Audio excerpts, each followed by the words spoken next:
నమస్కారం. ప్రేక్షకులందరికీ శుభోదయం. ఈనాటి శ్రావణ వైభవం శీర్షికన శ్రావణ శుక్ల ఏకాదశి తిథి సందర్భంగా పాటించాల్సిన ముఖ్యమైన విధి విధానాలేంటో, శ్రావణ శుక్ల ఏకాదశి వెనుక ఉన్నటువంటి పౌరాణిక నేపథ్యం ఏంటో పరిశీలిద్దాం. ప్రధానంగా శ్రావణ శుక్ల ఏకాదశి తిథిని శ్రావణ పుత్రదా ఏకాదశి అనే పేరుతో పిలుస్తారు. ఈ శ్రావణ పుత్రదా ఏకాదశి మహిమ గురించి ఈశ్వరుడు బ్రహ్మమానస పుత్రుడైన సనత్కుమారుల వారికి వివరించాడని స్కాంద పురాణం శ్రావణమాస మాహాత్మ్యంలో చెప్పడం జరిగింది. ఈ శ్రావణ పుత్రదా ఏకాదశి మహిమ ఏంటంటే, ఒకానొక సమయంలో మాహిష్మతి అనే పేరు కలిగిన రాజ్యాన్ని మహాజిత్ అనే పేరు కలిగిన మహారాజు పరిపాలిస్తూ ఉండేవాడు. ఆ మహారాజుకి చాలా కాలం వరకు సంతానం కలగలేదు. ఎన్ని యజ్ఞాలు చేసినా, ఎన్ని హోమాలు చేసినా మహాజిత్తుకి సంతానం కలుగక బాధపడుతున్న తరుణంలో లోమశ మహర్షి వాళ్ళ రాజ్యానికి వస్తాడు. అప్పుడు ఈ మహాజిత్తు లోమశ మహర్షిని తనకు సంతానం లేకపోవటానికి కారణం ఏంటని అడిగినప్పుడు, లోమశ మహర్షి తన దివ్య దృష్టితో ఈ రాజు గత జన్మ వృత్తాంతాన్ని పరిశీలిస్తాడు. గత జన్మలో ఈ రాజు ఒక వర్తక వ్యాపారి అని, ఆయన వ్యాపారం చేసి అలసిపోయి ఒక చోటుకు వెళ్ళి నీరు తాగుదామని భావిస్తున్న తరుణంలో అక్కడ జలాశయంలో ఆవు దూడ దాహం తీర్చుకోవటానికి వచ్చాయని, అయితే దాహంతో బాధపడుతున్నటువంటి ఆ వ్యాపారి ఆవు దూడని అక్కడి నుంచి పంపించేసి తాను మాత్రమే జలాన్ని స్వీకరించి దాహాన్ని తీర్చుకున్నాడని, ఆవు దూడని జలం తీసుకోకుండా ఆపివేయటం వల్ల ఆ పాపం ఈ జన్మలో వచ్చి సంతానం కలగలేదని లోమశ మహర్షి తన దివ్య దృష్టితో మహాజిత్ మహారాజు పూర్వజన్మ వృత్తాంతాన్ని చూసి కారణం చెప్పాడని స్కాంద పురాణంలో ఉంది. స్వయంగా శివుడు బ్రహ్మమానసపుత్రుడైన సనత్కుమారుల వారికి ఈ కథ చెప్తాడు. అప్పుడు మహాజిత్తు తాను ఏం చేయాలని ప్రార్థిస్తే లోమశ మహర్షి బాగా ఆలోచించి శ్రావణ మాసం శుక్లపక్షం ఏకాదశి తిథి రోజు విష్ణువుని పూజించటం ద్వారా, ఏకాదశి వ్రతాన్ని ఆచరించడం ద్వారా పూర్వజన్మ కర్మ ఫలితం వల్ల సంతానం కలగకపోవటం అన్న సమస్య నుంచి నువ్వు బయటపడవచ్చని, సత్సంతాన ప్రాప్తిని సిద్ధింపజేసుకోవచ్చని పలుకుతాడు. అప్పుడు మహాజిత్ మహారాజు అత్యంత భక్తి శ్రద్ధలతో ఉపవాసం ఉండి ఏకాదశి వ్రతం చేసి విష్ణువుని తులసి దళాలతో పూజించి జాగరణ చేసి విష్ణునామస్మరణ చేసి మర్నాడు ద్వాదశి ఘడియల్లో పారణ చేసి అందరికీ అన్నదానం చేసి వస్త్రదానం చేసేసరికి పూర్వజన్మ కర్మ ఫలితం వల్ల వచ్చిన పాపం మొత్తం కూడా తొలగిపోయి సత్సంతాన ప్రాప్తి లభించిందని స్కాంద పురాణంలో ఈశ్వర సనత్కుమార సంవాదంలో ఈ కథ మనకు చెప్పడం జరిగింది. కాబట్టి గత జన్మ పాపాలను కూడా పోగొట్టేటటువంటి శక్తి ఈ శ్రావణ పుత్రదా ఏకాదశికి ఉంటుంది. కాబట్టి ఏకాదశి వ్రతం చేసుకోండి, విష్ణువుని పూజించండి, విష్ణు ఆలయ దర్శనం చేయండి, విష్ణు సహస్రనామ స్తోత్రం కానీ విష్ణు పంజర స్తోత్రం కానీ పఠించండి. శ్రీమన్నారాయణమూర్తి అనుగ్రహం వల్ల సత్సంతాన ప్రాప్తిని సిద్ధింపజేసుకోవడంతో పాటుగా పూర్వజన్మ కర్మ ఫలితాల వల్ల వచ్చేటటువంటి అనేక రకాలైన సమస్యల నుంచి కూడా సులభంగా బయటపడండి. రేపటి శ్రావణ వైభవం శీర్షికన శ్రావణ శుక్ల ద్వాదశి సందర్భంగా ఎలాంటి ముఖ్యమైన విధి విధానాలు పాటించాలో, అలాగే శ్రావణ సోమవారం సందర్భంగా పరమేశ్వరుణ్ణి ఏ విధంగా పూజిస్తే విశేషమైన శుభ ఫలితాలు కలుగుతాయో పరిశీలిద్దాం. నమస్కారం.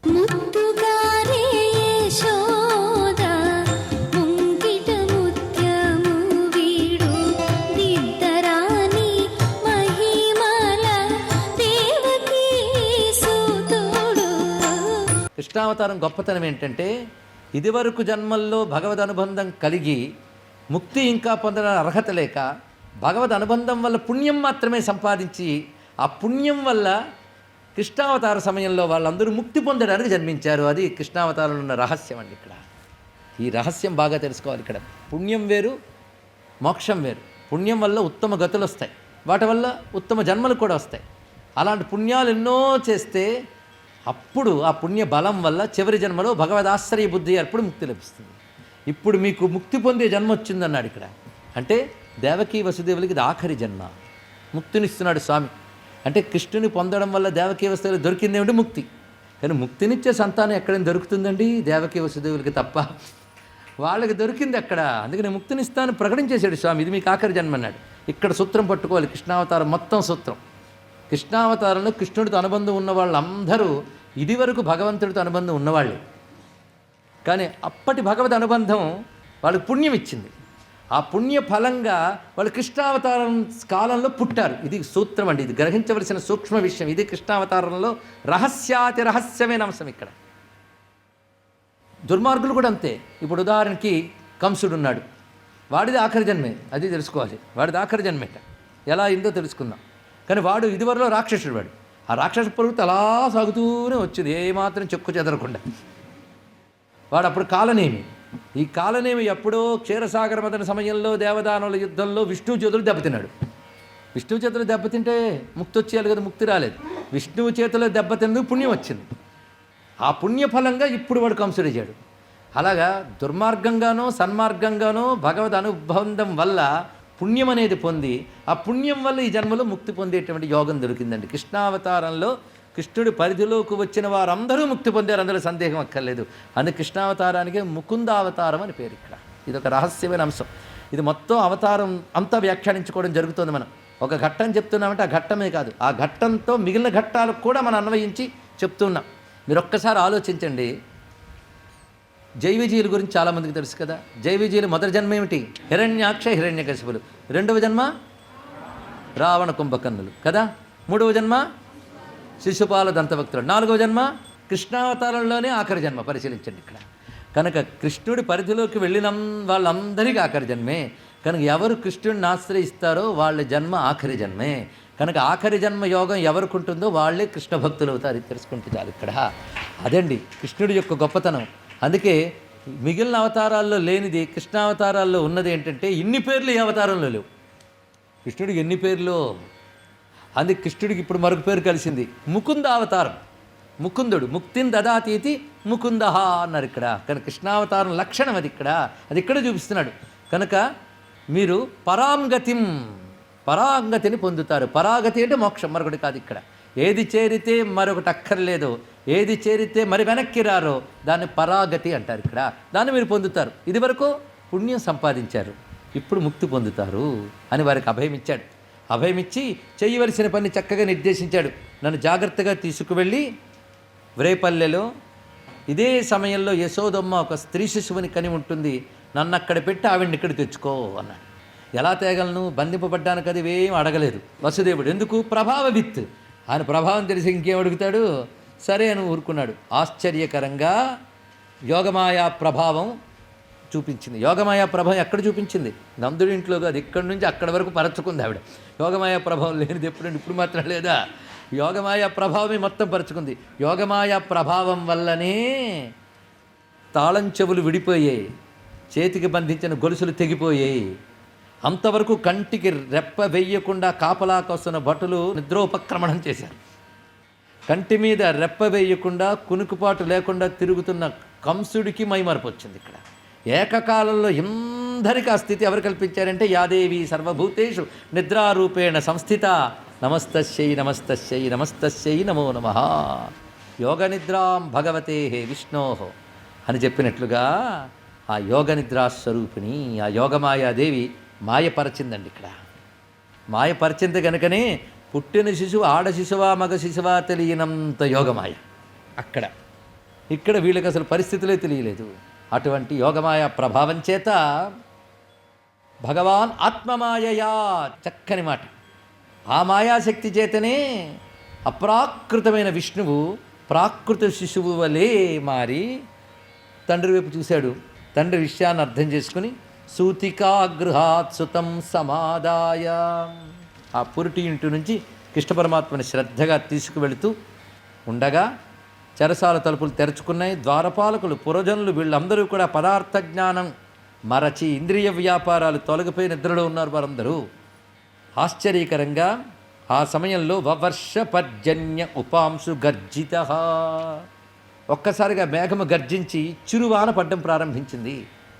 పిల్లాడు తడిసిపోతాడేమో అని నెత్తి మీద పెట్టుకున్న పిల్లవాడు ఎక్కడ తడిసిపోతాడని చూస్తూ వస్త్రం కప్పుతూ అవస్థ పడుతూ ఉంటే ఆశ్చర్యకరంగా శేషోన్వగాద్వారి నివారయన్ ఫణైః ఆదిశేషువు తనంత తాను వచ్చి పడగలు విప్పి పిల్లాడు ఇది పెట్టేటండి. ఇక్కడ దీన్ని బట్టి భగవానుడు రావడమే భగవానుడుగా వచ్చాడు. అందుకే కృష్ణస్తు భగవాన్ స్వయం.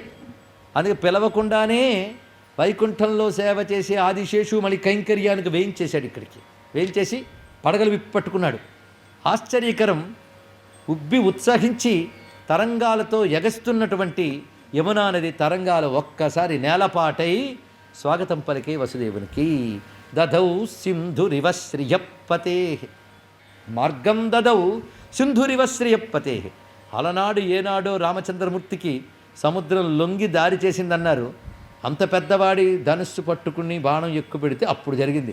మావాడు ఏం చేయకుండా చిన్నపిల్లాడుగా ఉన్నప్పుడే దారి ఇచ్చేసిందండి ఆ యమున.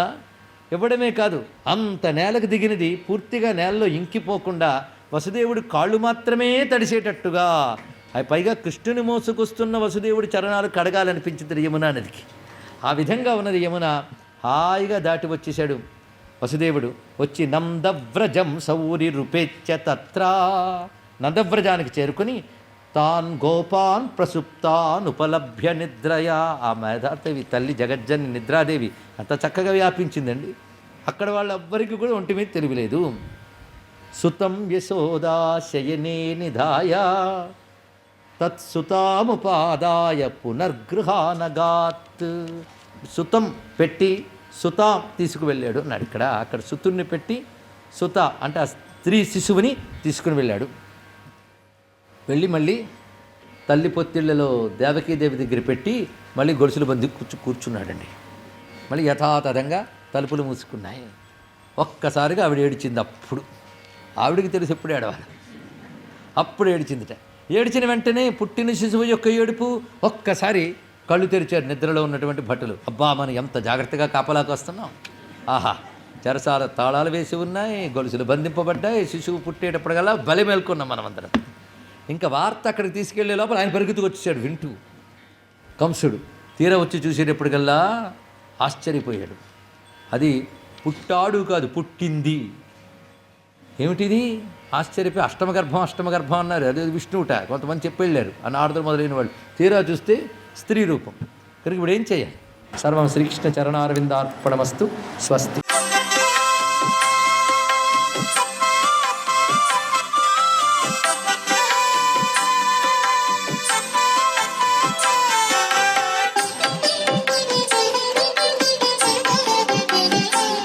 ఓం నమో నారాయణాయ. ఓం నమః శివాయ. శ్రీమాత్రే నమః. శ్రావణ శుద్ధ ఏకాదశి విశిష్టవంతమైన ప్రభావాన్ని మానవాళికి అందిస్తోంది. మనమందరం కూడాను ఈ ఏకాదశి వ్రతాన్ని గనక ఆచరించినట్లయితే వంశము నిలిపేందుకు వలసినటువంటి పుత్రుడు ఉద్భవించడానికి ఆస్కారం ఉంటుంది. దీనికే లలితా ఏకాదశి అని కూడా పేరుంది.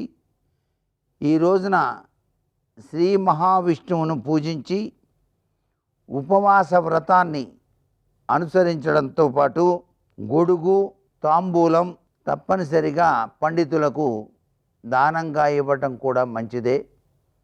అంతేకాకుండా సూర్యభగవాన్ యొక్క దివ్యవంతమైన అనుగ్రహం కూడాను ఈ ఏకాదశికి ఉంది. కారణం ఏంటంటే నారాయణ తత్వంలో విరాజిల్లేటువంటి వామనావతార తత్వం. ఆ వామనావతార తత్వరీత్యా కూడాను మనసు నిండా స్వామిని తలుచుకొని గొడుగు ఈరోజు కనుక పండితులకు దానంగా ఇచ్చినట్లయితే సర్వవిధ శ్రేయోదాయకవంతమైన అభివృద్ధిని మనం సాధిస్తాం. ప్రతి ఒక్క విషయంలో కూడాను ముఖ్య ప్రభావాన్ని ఇచ్చేది దానాలే. ఏ పండుగైనా సరే, ఏ సుదినమైనా సరే దానానికే ఎక్కువ ప్రాధాన్యత ఇచ్చారు. మానవ జీవితం సుసంపన్నం కావడానికి తాను సంపాదించిన దానిలో కొద్దిగా అయినా సరే దానం చేసేటువంటి గుణాన్ని అలవర్చుకున్నటువంటి వ్యక్తి జీవితం 3 పువ్వులు 6 కాయలుగా విరాజిల్లుతుంది. చివరి దశలో ఆ పరమేశ్వరి అనుగ్రహం ఎక్కువగా ఉండి శివ కైవల్య ప్రాప్తిని కూడా పొందటానికి ఆస్కారం ఉంటుంది. అందుచేతనే భారతీయ సనాతన సంస్కృతి సంప్రదాయాల్లో ప్రతి ఒక్క విశిష్టవంతమైనటువంటి మాసాలలో చేయవలసినటువంటి విధి విధానాల్ని మనకు మహర్షులు తెలియజేయటం జరిగింది. కాబట్టి వాటిని ఆచరిస్తే తప్పనిసరిగా సత్ఫలితాన్ని పొందుతాము. సర్వే జనా సుఖినో భవంతు.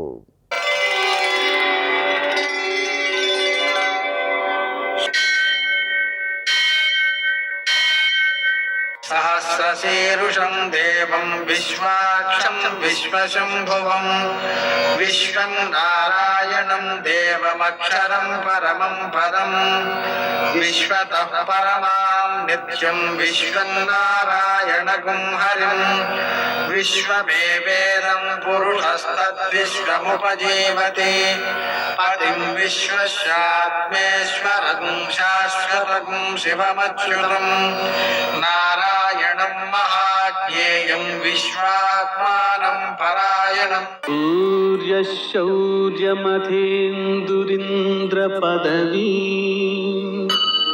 సన్మంగళం మంగళం. యః కర్తా జగతాం భర్తా సంహర్తా మహసాం నిధి ప్రణమామి తమాదిత్యం బహిరంతస్తమోపహం. నేటి కాలమాన విశేషాలను గమనిద్దాం. స్వస్తి శ్రీ చాంద్రమాన పరాభవనామ సంవత్సరం దక్షిణాయనం వర్ష ఋతువు శ్రావణమాసం శుక్లపక్షం ఆదివారం. సూర్యోదయం 6:04 సూర్యాస్తమయం 6:33. తిథి ఏకాదశి తెల్లవారుజామున 4:18 వరకు. నక్షత్రం మూల సాయంకాలం 5:43 వరకు.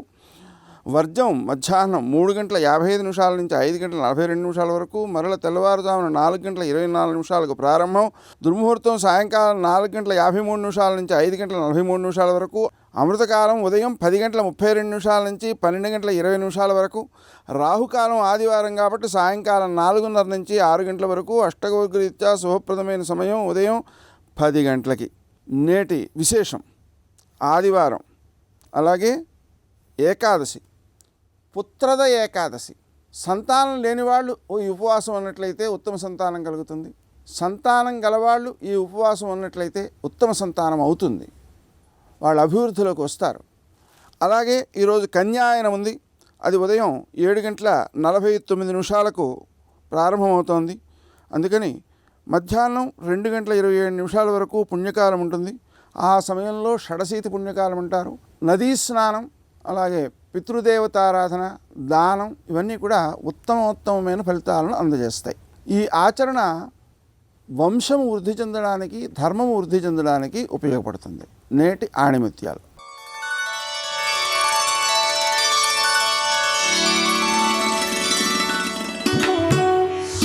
నీ అనుభవమే నీకు నిజమైన గురువు.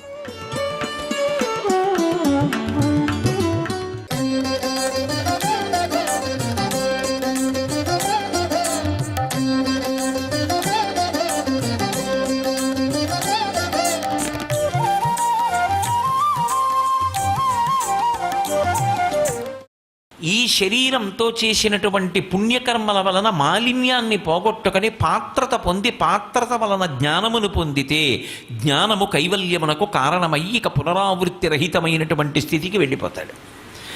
కాబట్టి ఇప్పుడు ఒక్క మనుష్య ప్రాణి అచ్చిజ్జడ గ్రంథి అయి ఈ జ్ఞానేంద్రియములతో కర్మేంద్రియములతో కలిసి ఇతర ప్రాణులు ఏవి దేవతలు కూడా సాధించలేనివి. ఎందుకంటే దేవతలకి కర్మాధికారం లేదు, దేవతలు యజ్ఞయాగాది క్రతువులు చేయకూడదు. అందుకే క్షిణే పుణ్యే మర్త్యలోకం విశంతి, వాళ్ళ పుణ్యం అయిపోతే మళ్ళీ ఈ లోకంలోకి వచ్చి పడిపోతారు. కానీ మనిషి ఇక మళ్ళీ పుట్టవలసిన అవసరం లేని మోక్షం వరకు వెళ్ళిపోతాడు. ఇది ఆవిడ యొక్క అనుగ్రహం. ఆవిడ వికసనమునందు ఒక్కొక్క ప్రాణియందు ఒక్కొక్క స్థితిని ఉంచుతుంది. అందరికీ అన్ని అధికారాలు ఉండవు, అందరికీ అన్ని రకాలైనటువంటి కష్టాలు ఉండవు. ఒక్కొక్క దాంతో పోలిస్తే ఒక్కొక్కరి కష్టం తక్కువ, ఒక్కొక్కరి యందు ఒక్కొక్క విభూతి పెడుతుంది ఆవిడ. అది లక్ష్మి సృష్టి వికసనము అన్న మాటకు అర్థం. ఇప్పుడు ఇందులో మీరు ఒకటి గమనించాలి, చిత్తుకి ఏమీ అక్కర్లేదు, ఎప్పుడూ చైతన్యం అలాగే ఉంటుంది. దానికి ఆకలి ఉండదు, దాహం ఉండదు చైతన్యానికి. దీనికి షడూర్ములు ఉంటాయి. దీనికి ఆకలి, దప్పిక, శోకము, మోహము, జర, మరణము అనేటటువంటి 6 ఊర్ములు ఉంటాయి, బాధలు. ఇప్పుడు దీనికి ఆకలి వేసింది. ఆకలి వేస్తే దీనికి అన్నం ఉండాలా? వికసనము అన్న మాటకు అర్థం ఏమిటంటే నన్ను సృష్టించే ముందు నేను తినవలసిన పదార్థాన్ని సృష్టించి నన్ను సృష్టిస్తుంది ఆవిడ. ఇన్ని కోట్ల మంది ఉండనివ్వండి, నాకు తినడానికి లేదన్న మాట అనవలసిన అవసరం ఆవిడ కల్పించదు. ఎన్ని ప్రాణులు ఉండనివ్వండి, అందులో కొన్ని మాంసాహారులు ఉంటాయి, మాంసాహారం తినే ప్రాణులకి నాకు మాంసం దొరకట్లేదనేటటువంటి అగత్యం ఉండదు. అరణ్యంలో అన్ని ప్రాణుల్ని సృష్టించి మాంసాహారులు తినడానికి అవకాశం కల్పిస్తుంది. శాకాహారులకి తినడానికి అంత శాకాహారం కల్పిస్తుంది. ఏ ప్రాణి తినడానికి కావలసిన పదార్థాన్ని ఆ ప్రాణి పుట్టడానికి ముందు సృజించి సిద్ధం చేస్తుంది. ఒక వ్యక్తి కడుపున జన్మించే ముందు విశ్వకర్మ మనుస్త్వష్టాస్తవిష్టస్థవిరోధ్రువ అని ఆ పోలికలు రావడం కానీ, ఆ వాసన బలం తెచ్చుకోవడం కానీ, గత జన్మలలో చేసినటువంటి కర్మల యొక్క విశేష జ్ఞాపకంలో ఉండడం కానీ అలా ఉంటుంది. ఒక తల్లికి 2 కవల పిల్లలు పుట్టారనుకోండి, ఆ కవల పిల్లల్లో మగపిల్లవాడు అలా చిన్నతనంలో వెళ్ళిపోతూ ఎదురుగుండా శంకరాచార్యుల వారి యొక్క మూర్తి కనపడితే ఎవ్వరూ చెప్పకుండా 2 చేతులు ఎత్తి నమస్కారం పెడతాడు. ఒక పిల్ల పక్కనే ఉన్నటువంటి ఊయల ఎక్కి ఊగుతుంది తప్ప శంకరాచార్యుల వారికి నమస్కారం చేయదు. ఇద్దరు ఒక తల్లి కడుపులోంచి కొద్ది క్షణాల తేడాలోనేగా బయటికి వచ్చారు. మరి వాడికి ఉన్న సంస్కారం పిల్లకి ఎందుకు రాలేదు అంటే వాసనా బలం. వాడు గత జన్మలలో శాంకర వాంగ్మయాన్ని చదువుకున్నాడు. వాడికి శంకరాచార్యుల వారి మీద ఉన్న భక్తి అటువంటిది. వాడు తెచ్చుకున్నాడు ఆ వాసన. ఆ పిల్లకి భోగముల యందు అనురక్తి, ఆ పిల్లకి ఊయల ఊగడంలో ఉన్న అనురక్తి శంకర భగవత్పాదులకి నమస్కారం చేయడంలో రాలేదు. వాసన బలం అలా వస్తుంది జీవుడితో పాటు. ఎవరు లెక్క కట్టాలి ఇవన్నీ అంటే వ్యాసుల వారు దేవీ భాగవతం చేస్తూ అంటారు, కాలోహి బలవాన్ కర్త సతతం సుఖదుఃఖయో నరాణం పరతంత్రాణం పుణ్యపాపానుయోగత అంటాడు. అది వికసనం అంటే. జీవుడు గత జన్మలలో చేసినటువంటి పాపపుణ్యాల్ని, అనురక్తుల్ని, వాసనా బలాన్ని దృష్టిలో పెట్టుకుని ఆ తల్లి ఈ జన్మలో వాడికి దేని యందు ఆభిముఖ్యం కలగాలో నిర్ణయం చేసి పంపిస్తుంది. ఇంత అద్భుతమైనటువంటి సృష్టి చేస్తుంది ఆవిడ. ఒక ప్రాణికి ఒక గాలి కావాలి, గాలి సిద్ధం చేస్తుంది. ఒక ప్రాణి నిద్రపోవాలి, ఆ నిద్రాకాలిక సుఖాన్నిచ్చి బడలిక తీరే ఏర్పాటు చేస్తుంది. సృష్టి యందు వికసనం అనేటటువంటిది ప్రధాన లక్షణమై ఉంటుంది. అన్ని ప్రాణుల సుఖములు దేని మీద ఆధారపడతాయంటే ఈ 5 జ్ఞానేంద్రియముల మీదే ఆధారపడతాయి. అన్ని ప్రాణులకు జ్ఞానేంద్రియాలు ఇస్తుంది, కానీ అన్ని ప్రాణులు అనుభవించేటటువంటి సుఖములు మాత్రం ఒకే స్థాయిలో ఉండవు. ఒక్కొక్క దాని సుఖం ఒక్కొక్క స్థాయిలో ఉంటాయి. ఒక్కొక్క దాని యందు పెట్టిన విభూతిని వేరొక దాని యందు పెట్టరు. అది ఆవిడ గొప్పతనం. అది లక్ష్మి అంటారు. అందుకే పాలు లక్ష్మి. ఏమిటి పాలు లక్ష్మి ఎలా అవుతాయి అంటే వాచవి అయిన గడ్డి తిని వాహినులందు జలంబు తాగగా అంటారు భాగవతంలో. ఆవు ఎక్కడో గట్టున మొలిచినటువంటి పచ్చి గడ్డి తింటుంది.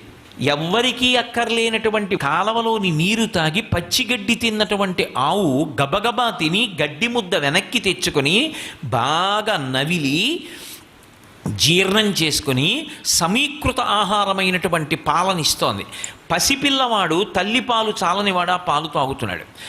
అది పశు శరీరంలోంచి వచ్చినా సరే సన్యాసి కూడా ఆవు పాలు తాగి సత్వగుణాన్ని పొందుతున్నాడు. ఆ ఆవు పాలు పెట్టుకెళ్ళి పరమశివలింగం మీద అభిషేకం చేస్తే ఉత్తమ లోకాలు పొందుతున్నాడు. ఒక ఆవు శరీరంలోంచి ఇంత గొప్ప పాలు వచ్చాయి. ఈ పాలకి ఇన్ని శక్తులు ఎలా వచ్చాయి అంటే పాలయందు లక్ష్మి ఉన్నది. అంటే దాని అర్థం ఆ పాలంత తెల్లగా ఉండాలని, పాలలో అంత సమీకృత ఆహారం కావాలని, ఆ పాల వలన ఇన్ని ప్రయోజనాలు నెరవేరాలని దాని యందు ఆ శక్తిని నిక్షేపిస్తే ఆ తల్లియే ఆ రూపంలో అలా ఉన్నది. అందుకే పాలు లక్ష్మి. పువ్వులలో ఉండేటటువంటి సౌరభం లక్ష్మి. లోకంలో ఎక్కడ ఏ విశేషం కనపడనివ్వండి, అది లక్ష్మీతత్వం అంటాం. అందుకే మీరు చూడండి, చిన్నబుచ్చడం అన్నది వికసనంలో ఉండదు. ఏ ప్రాణి కూడా ఇది ఎందుకు పనికి మాలినది, ఇందులో ఏమీ లేదు అనడానికి మీకు ఎక్కడా ఉండదు. ఒక చాప ఉంది, గాలిలో ఉన్నటువంటి ఆక్సిజన్ని మనం పీలుస్తాం ప్రాణవాయువుని. చాప నీట కరిగిపోయినటువంటి ఆక్సిజన్ని మొప్పలతో తీసుకుంటుంది. మనం భూమి మీద తిరుగుతాం, నీళ్లలో పడితే ఈత రాకపోతే ప్రాణం వదిలేస్తాం. చేప పుట్టినది మొదలు శరీరం విడిచిపెట్టే వరకు నీటిలో ఈదుతూ బతుకుతుంది. సర్వం శ్రీ ఉమామహేశ్వర పరబ్రహ్మార్పణమస్తు. స్వస్తి.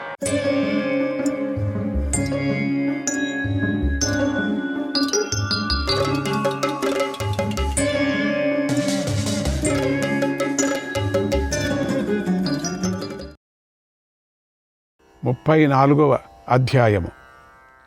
భీముడి మాటలు విన్న తరువాత ధర్మాత్ముడైన ధర్మరాజు ఇలా అన్నాడు, ఓ భీమా, సూటిగా మాట్లాడావయ్యా నువ్వు.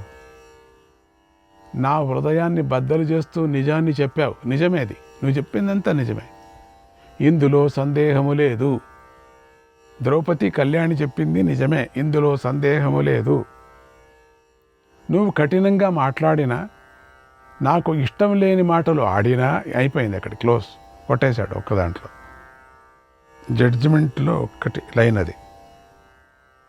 ఇంకా ఎంతసేపు మాట్లాడినా అంతే. ఇంకా మనకు నీతు చెప్తున్నారు ఇక్కడ వ్యాస భగవాన్లు. వాళ్ళిద్దరు సంభాషణ మనకు చెప్పారు. ఎంత అద్భుతం అది. ధర్మం ఎట్లా ఆచరించాలా, ధర్మం ఎందుకు ఆచరించకూడదు, ధర్మం ఎవరు ఆచరించాలా, నాకు ఇష్టం లేని మాటలు ఆడిన, అప్రియంగా రెండవ పదం, అప్రియంగా మాట్లాడిన రెండవ జడ్జిమెంట్ దాంట్లో దాన్ని టిక్కు చేసుకుంటాడు లాయర్. అప్రియంగా మాట్లాడిన, మూడవది నేను నిన్ను నిందించను అంటే క్షమించేశాను, ఏం పర్వాలేదు. ఎందుకంటే ఇప్పుడు వచ్చిన తాపత్రయం ఏమిటి, ఎందుకంటే నా వల్లనే మీకు ఇటువంటి కష్టం వచ్చింది కదా, నన్ను మీరు అనుసరించారుగా, ఎందుకు అవుతుంది, లేచిపోతుంటే బాగుంటుంది కదా అనే విధంగా మాట్లాడు. ఇండైరెక్ట్గా రెండు పీకుతున్నాడు. నా వల్లనే కదా, ఆ నలుగురు బయట పోయింటే బాగుండు అంతే కదా, యుద్ధం ఆడేంటి, నేనేం కంట్రోల్ చేస్తూ ఉంటే అయిపోయాయి, నా మీద ప్రేమ వలకపోసి మీరు అనే విధంగా మాట్లాడుతున్నాడు. ఇక్కడ చెప్పలేదు కానీ నా మీద ప్రేమ వలకపోసి నన్ను అనుసరించి ధర్మానికి లోబడి నేను, నాకు లోబడి మీరు, ఇట్లంతా మీరు అక్కడ ఆడారు. ఇప్పుడు నువ్వు నా వల్ల కదా కష్టం వచ్చింది, అప్పుడే ఎందుకు లేదు నువ్వు, అందుకు నేను బాధపడుతున్నాను. మూడో స్టేట్మెంట్, నేను బాధపడుతున్నాను అంటే నేనేం ఊరికే కూర్చోలేదు, నా మాట నా వాళ్ళు విన్నారు అని నేనేం భుజాలు ఎగరేసుకోలేదు కదా, నాకు కూడా బాధ అవుతుంది. నువ్వు మనసులోని మాటలు చెబుతున్నాను, నా మనసులో ఉండేటువంటి మాటలు చెప్తున్నా. ఇప్పుడు నువ్వు నీ మనసులో మాట నువ్వు చెప్పావు. ఆ కళ్యాణి మహాపతివ్రత ద్రౌపది ఆవిడ కూడా చెప్పింది, బాగుంది. నువ్వు కూడా చెప్పావు, నా మాట వినొద్దు మీరు, ఇక నా మనసులోని మాట మీదంతా కక్కుకో నేను చెప్పేసి నేను ఊరుకోను. ఎందుకంటే ఎప్పుడు నేనే చెప్తూ ఉంటే బాగుండదు కదా. మాకు ఎప్పుడు చెప్పి చెప్పి చెప్పి చెప్పి కూర్చోబెట్టాడు నా మనసులో. ఇప్పుడే అన్నావు కదా, అప్పుడు లేచేసి ఉంటే బాగుంటుంది, మాటిమాటికి లేస్తూ ఉంటుంది కదా, నేను వద్దన్నాను కదా, నేను తప్పు చేశాను అప్పుడు అనిపిస్తుంది కదా నీకు. నేను చేయలేదు, నీకు అనిపిస్తుంది. మాటిమాటికి లేస్తూ ఉంటుంది. ఆ దుశ్శాసనుడు ద్రౌపదిని జుట్టు పట్టుకొని లాగేటప్పుడు, ఆవిడ విలపిస్తున్నప్పుడు నువ్వు లేచావు. నేను ఒక్కపారి ఇట్లా అనేసి ఉంటే ఏంగా అయిపోయేది అప్పటికి క్లోజ్, అంత ప్రయోజనం ఏమిటి. కానీ అక్కడ పర్పస్ సేవ్, అది మనం అనుకుంది కాదు అక్కడ అనే విధంగా చెప్తున్నాడు. నా మనసులోని మాటలు చెబుతున్నాను విను. నేను అంటే ముందుకు చూడు, నేను ఆనాడు దుర్యోధన నుంచి రాజ్యాన్ని, రాజ్య పదవిని పొందాలనే జూదం ఆడాను. రాజ్యాన్ని, రాజ్య పదవిని పొందాలనే జూదం ఆడాను. కానీ మధ్యలో శకుని చేరాడు. నేను అనుకోనటువంటి ఒక సంఘటన జరిగిపోయింది, మధ్యలో చేరాడు. మేమిద్దరమే ఆడదామనుకుంటే మధ్యలో శకుని చేరాడు. ఆ శకుని ధూర్తుడు, జూదరి, నాకు ప్రతిపక్షంలో దుర్యోధనుడి తరపున ఆడాడు. అతడు పర్వత ప్రాంతాలలో నివసిస్తాడు, మహామాయావి. జూద సభలో పాచికలు వేస్తూ మాయను ప్రయోగించాడు. మాయతో నన్ను జయించాడు. అందువల్లే నేను ఇలాంటి కష్టాన్ని పొందాను. శకుని యొక్క పాచికలు అతడి ఇష్టానుసారంగా పడ్డాయి. అంటే తాను దాని మీద ఒక మాయను ప్రయోగించాడు. అది చూసినా కూడా నేను జూదాన్ని ఆపలేదు, నాకు తెలుసు అది. అక్షాంశ్చ దృష్ట్వా శకునేర్యథావత్ కామానుకూలాన యుజశ్చ శక్యో నియంతుమభవిష్యదాత్మా మన్యుస్తు హన్యాత్ పురుషస్య ధైర్యం. కానీ కోపం మానవుడి ధైర్యాన్ని నాశనం చేస్తుంది. కోపం. అందుకే నేను జూదాన్ని నిలుపలేకపోయాను, ఆపలేకపోయాను. ఓ భీమసేన, పురుష ప్రయత్నంతో మనస్సును నియంత్రించుకోవటం సాధ్యం కాదు. పురుష ప్రయత్నంతో కాదు, అభిమానంతోనూ పరాక్రమంతోనూ మనస్సు బంధించబడదు. అభిమానంతో కూడా బంధించబడదు, పురుష ప్రయత్నంతో బంధించబడదు. నాయన, నువ్వు అన్న మాటలను నేను తప్పు పట్టడం లేదు. ఇది ఇలా జరగవలసి ఉంది కాబట్టి జరిగిపోయింది అని నేను భావిస్తున్నాను. ఇది ఇట్లనే జరగాల, ఇదే విధంగా నేను ఓడిపోవాలా, ఇదే విధంగా నేను అడవులకి రావాలా? ఎందుకంటే నాకు తెలుసు అది శకుని మోసం చేస్తున్నాడని. శకుని వెనకల ఉండేటువంటి కథ నేను ఇప్పుడు నీకు చెప్పను. సమయం వచ్చినప్పుడు నీకు తెలుస్తుందిలే. ఓ భీమసేన, దుర్యోధనుడు రాజ్యం మీది లోభంతో నాకు ఈ కష్టాన్ని కలిగించాడు. దుర్యోధనుడు వాడికి కేవలం రాజ్యం మీదే ఉండేది, ధనం మీద, రాజ్యం మీద అంతే ఉండేది వాడికి. మనను దాసులను చేశాడు. కానీ ఆ సమయంలో మనలను ద్రౌపది రక్షించింది. ద్రౌపది మధ్యలో వచ్చి మనం రక్షించకపోతే ఇంక మనం ఏమవుతుందో తెలీదు. ద్రౌపది అక్కడికి ఆపింది, రక్షించింది. నీకు, అర్జునుడికి కూడా ఈ విషయం బాగా తెలుసు. మనం మళ్ళీ రెండవసారి జూదానికి పిలువబడి వెళ్ళినప్పుడు దుర్యోధనుడు ఇంకో పందెం వేసి నిండు సభలో మనతో ఇలా అన్నాడు, ఒకే పందెంతో, ఓ ధర్మరాజా, 12 సంవత్సరాలు అరణ్యంలో అందరికీ తెలిసేలాగా జీవించాలి. తర్వాత 1 సంవత్సరం ఎవరికీ తెలియకుండా అజ్ఞాతంగా జీవించాలి. ఆ సమయంలో గూఢచారులు నిన్ను గుర్తుపడితే మళ్ళీ 12 సంవత్సరాలు వనవాసం చెయ్యాలి. ఈ విషయం తెలుసుకొనే నువ్వు ప్రతిజ్ఞ చెయ్యి. అజ్ఞాతవాసం కాలంలో మాకు కానీ మా గూఢచారులకు కానీ తెలియకుండా సంచరించాలి. అలా రహస్యంగా గడిపితేనే నీకు ఈ రాజ్యం లభిస్తుంది. నేను ఈ ప్రతిజ్ఞను చేస్తున్నాను. మీ చేతిలో మేము ఓడిపోతే మేము కూడా భోగాలను విడిచిపెడతాం, నియమాన్ని పాటిస్తాం. ప్రతిజ్ఞా ప్రకారం మేము కూడా వనవాసం చేస్తాం అని ఆ నిండు సభలో దుర్యోధనుడు చెప్పాడు. నీకు జ్ఞాపకం ఉందా? అప్పుడు నేను అలాగే అన్నాను. తర్వాతే జూదం ఆడాను. కనుక నేను ఆ రోజున కౌరవ సభలో సత్పురుషులందరి సమక్షంలో నేను ప్రతిజ్ఞ చేశాను. నా ప్రతిజ్ఞ నెరవేరాలి కదా. ప్రారబ్ధం వల్ల మనం అందులో ఓడిపోవటం జరిగింది. రాజ్యాన్ని విడిచిపెట్టి ఇక్కడికి రావటం జరిగింది. ప్రతిజ్ఞ నేను ఎట్లా పోగొట్టుకుందో చెప్పు. ఇరుకాటంలో పెట్టాడు. ఇప్పుడు నేను అందరి ఎదురుగా నేను ప్రతిజ్ఞ చేశా, పెద్దల ఎదురుగా. కనుక ఇప్పుడు రాజ్యం కావాలనే లోభంతో ఆ ప్రతిజ్ఞను నేను విడిచిపెట్టలేను. ఇప్పుడు నువ్వేమంటున్నావు? రాజ్యాన్ని పొందాలంటున్నావు. ఇప్పుడు నాకు అనిపించింది, ప్రతిజ్ఞ ముఖ్యమా, రాజ్యం ముఖ్యమా? నువ్వే చెప్పు. ఇటుకాటం పెట్టాడు ఒక సవాల్. ధర్మంతో పోరాడితే ధర్మమే గెలుస్తుంది కదా ఎప్పటికీ కూడా. ఈ మాటతో అందరూ ఏం మాట్లాడలేకపోయారు. ప్రతిజ్ఞ ముఖ్యమా, రాజుకి, క్షత్రియుడికి, మరి రాజ్యం ముఖ్యమా? నిండు సభలో నేను ప్రతిజ్ఞ చేశా. ప్రతిజ్ఞ భంగం అయితే మనకేం అవుతుంది మీకు తెలుసు. ప్రతిజ్ఞ భంగం అయితే ధర్మాన్ని తప్పినట్టు అవుతుంది.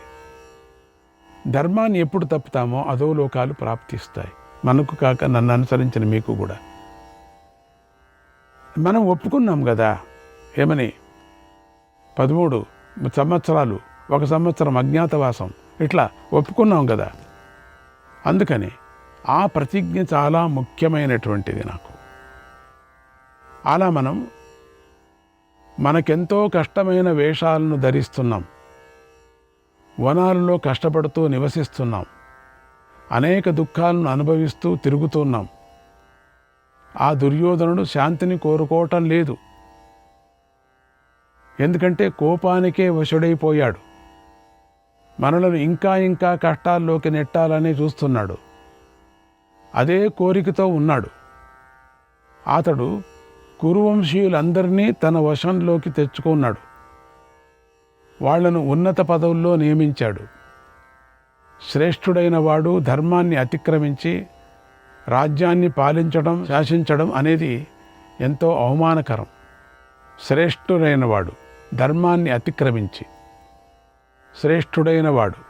ఇప్పుడు మీరే అంటున్నారు ఏమని? దుర్యోధనుడు చెడ్డవాడు, దుర్యోధనుడు ద్రోహి, దుర్యోధనుడు దుష్టుడు. నువ్వే అన్నావు. ప్రపంచమంతా నిన్ను పూజిస్తుంది, ధర్మాత్మ అంటున్నది.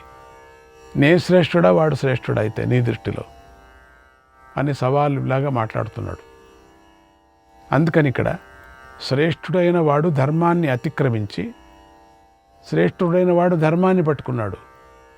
దుర్మార్గి దుష్టుడు పాపాన్ని పట్టుకున్నాడు, మోసాన్ని పట్టుకున్నాడు, క్రూరత్వాన్ని పట్టుకున్నాడు, రవరవ నరకాన్ని పట్టుకున్నాడు. నన్ను దాన్ని పట్టుకోమంటావా?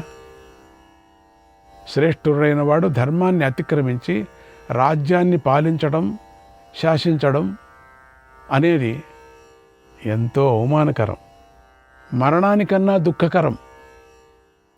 చచ్చిపోతాను కానీ దానికన్నా దుఃఖకరం అటువంటిది. ఇంకా వాడు బతికి ప్రయోజనం అయితే నువ్వు నీ అభిప్రాయం ఏంటి?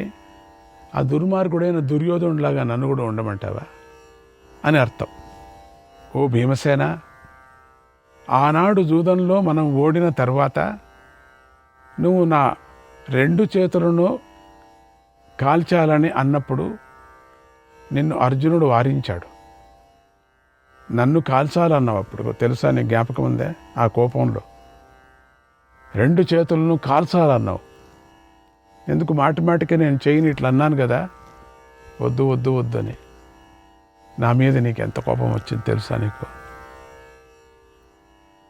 ఒక విషయం చెప్పు, నేను ప్రతిజ్ఞ చేయకముందే నన్ను ఎందుకు వారించలేదు? నేను ప్రతిజ్ఞ చేస్తున్నాను కదా, అప్పుడు నన్ను వారించవచ్చు కదా, నువ్వు ఎందుకు వారించలేను? లేక మీ ఇష్టం వచ్చినట్టు మీరే యుద్ధం చేసేసుకుంటే బాగుంటుంది కదా. నా చెయ్యిని కాల్చాలి అన్నప్పుడు నా చెయ్యిని తీసి బయట పెట్టేసి నువ్వు వెళ్ళిపోవచ్చు కదా గద తీసుకొని. ఎందుకు? ధర్మం మీద అంటే నా మీద ఉండే ప్రేమ, నీకు భయం, భక్తి. కాల్చాలనుకున్నా కాల్చావా? కాల్చడానికి శక్తి నీకు ఉంది కదా, ఎందుకు కాల్చలే? అదైనా చేయొచ్చు. లేక నా చెయ్యి తీసి బయట పారేసి నువ్వు గద తీసుకొని ఆ దుర్యోధుడిని వెళ్ళి కొట్టి పారేసేయచ్చు. ఎందుకు నువ్వు చేయలే? అది నువ్వు చేయలే. ఇప్పుడేమంటున్నావు? అటు తిరిగి రాజ్యాన్ని పొందాలంటున్నావు. అంటే ఆ దుర్యోధనుడిలాగా దుష్టబుద్ధి నాకు కూడా చేయమంటావా? నాకు ప్రతిజ్ఞ ముఖ్యం, ధర్మం ముఖ్యం, రాజ్యం కాదు ముఖ్యం. మీకు కావాలా పోండి, ఏం చేస్తావు? నేను ప్రతిజ్ఞ చేయకముందే నువ్వు ఆ సమయంలో నేను టైం ఇచ్చాను కదా, నన్ను ఎందుకు వారించలేదు? అప్పుడేమో కాల్చాలా చెయ్యన్నావు కదా, ఇప్పుడు ఎందుకు పట్టుకోలే నువ్వు? నీ మనస్సులోని మాటలను అప్పుడెందుకు నువ్వు చెప్పలేదు? చెప్పచ్చు కదా, నీకు సమయం ఇచ్చాను కదా. మాటిమాటికి లేస్తాననే బదులు 2 మాటలు చెప్పింటే బాగుండు కదా. ప్రతిజ్ఞ పాటించటానికై వనవాసానికి నా వెనుకై ఎందుకు వచ్చావు నువ్వు? నాతో వచ్చి వనవాసం చేస్తూ ఇప్పుడెందుకు కఠినంగా మాట్లాడుతున్నావు? ఎందుకు రావాలి నువ్వు? నీకు సుఖభోగాలు కదా కావాలా? ధర్మము, అర్థము, కామము మోక్షం వద్దులే నీకు పోన్లే, ఈ 3 కదా నీకు కావాలా? 3 కావాలనేవాడు ఎందుకు వచ్చావు? ఇప్పుడు ఎందుకు కఠినంగా మాట్లాడుతున్నావు? ఈ విషయంలో నాకెంతో దుఃఖం కలుగుతుంది. ఇప్పుడు నువ్వు నన్ను అవమానిస్తున్నావు. అయిపోయింది. ఇది స్టేట్మెంట్, అది ధర్మరాజు స్టేట్మెంట్. ఇక మాట్లాడటానికి వీల్లేదు. భీముడు తల వంచుకోవాల్సి వచ్చింది. జూదం ఓడిన సమయంలో నువ్వు శత్రువుల్ని మర్దించాలని గదను పట్టుకున్నావు, జ్ఞాపకం ఉందా? అప్పుడు అలా చేసి ఉంటే ఎంతో అనర్థం జరిగి ఉండేది. నువ్వు పురుషార్థం గురించి నీకు తెలుసు, అయినా పురుషార్థం గురించి నువ్వు మాట్లాడావు.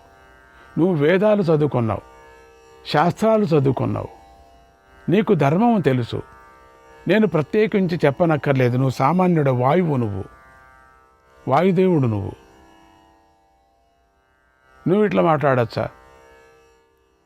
ఆనాడు శత్రువుల చేతిలో ద్రౌపది కష్టపడుతూ ఉంటే మనం చూస్తూ సహించాం. దాన్ని గురించి నేను ఇప్పటికీ బాధపడుతున్నాను. నేనే ఊరికే సమాధానంగా సంతోషంగా ఉన్నాను అనుకున్నావా? బాధపడుతున్నా. కురువంశీయుల సమక్షంలో ప్రతిజ్ఞ చేసి వనవాసాన్ని స్వీకరించాను. కనుక ఇప్పుడు రాజ్యం కోసం దాడి చెయ్యను, హస్తినాపురాన్ని ఆక్రమించను. అలా చెయ్యటం నాకిష్టము లేదు. విత్తనాలు నాటిన తర్వాత రైతు ఫలం వచ్చేదాకా ఎదురు చూస్తాడు కదా, మాటిమాటికి తవ్వి చూడాడు కదా ఎంతవరకు లోపల వేరుపోయిందో అని. విత్తనం నాటిన తర్వాత రాని చెట్టు కానీ, అలాగే నువ్వు కూడా మనకు సుఖం లభించేదాకా ఎదురు చూడు. విత్తనం వేశాం, పైకి వస్తుంది. యదా హి పూర్వం నికృతో నికృంతేత్ మహాగుణం ఘరతి పౌరుషేణ తదా వీరో జీవతి జవలోకే. ముందు శత్రువుల చేత దెబ్బతిన్న వీరుడైన పురుషుడు అంటే శత్రుత్వం పుష్పించి ఫలిస్తుందని గ్రహించు. అది నిదానంగా గ్రహించి ఫలిస్తుందని గ్రహించి నువ్వు తర్వాత తన పౌరుషంతో దాన్ని సమూలంగా నాశనం చెయ్యాలి. వేరు సమేతంగా తీసి పారేసేయాలి. అప్పుడే అతడు శత్రువుల సంపదలను హరిస్తాడు.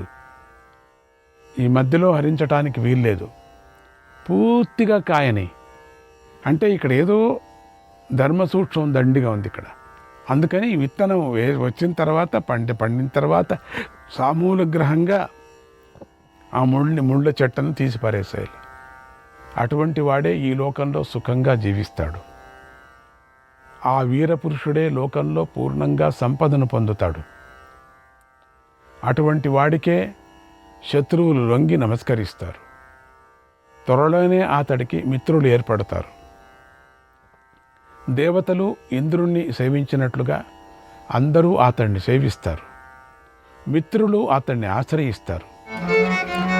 మమ ప్రతిజ్ఞాంచ నిబోధ సత్యాం రుణే ధర్మమృతా జీవితాశ్చ రాజ్యంచ పుత్రాశ్చ యశోధనంచ రాజ్యంచ పుత్రాశ్చ యశోధనంచ సర్వం న సత్యస్య కలాముపైతి.